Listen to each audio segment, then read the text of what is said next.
शिवसेना पक्षप्रमुख बाळासाहेब ठाकरे यांची शिवसेना म्हणजे एक जबर. राज्याच्या राजकारणात इतकी जबर कोणत्याही पक्षाची नव्हती.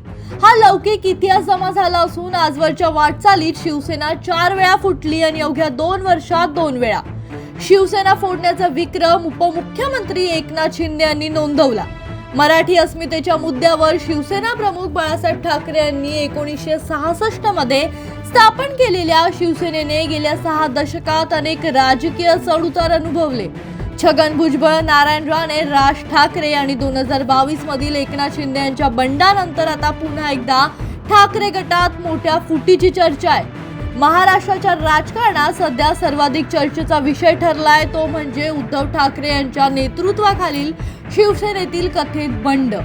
लोकसभा निवडणुकीनंतर ठाकरे गटातील 9 पैकी 6 खासदारांनी स्वतंत्र भूमिका घेतल्याचं स्पष्ट झालंय आणि हेच राज्याच्या राजकारणात सध्या सुरू आहे.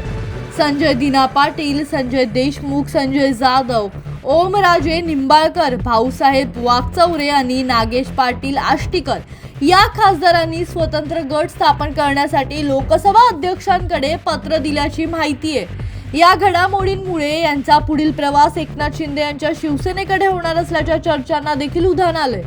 शिवसेनेच्या इतिहासात 1991 मध्ये छगन भुजबळ, 2005 मध्ये नारायण राणे आणि 2006 मध्ये राज ठाकरे आणि 2022 मध्ये एकनाथ शिंदे यांच्या बंडामुळे पक्षाला मोठे धक्के बसले.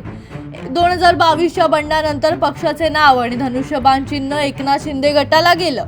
आता पुन्हा एकदा 6 खासदारांच्या बंडामुळे ठाकरे गटासमोर नवे राजकीय आव्हान उभे ठाकले आहे. या घडामोडींमुळे आगामी स्थानिक स्वराज्य संस्थांच्या निवडणुका आणि 2029च्या राजकीय समीकरणांवर मोठा परिणाम होण्याची शक्यता व्यक्त केली जाते. Bureau report, Janshakti.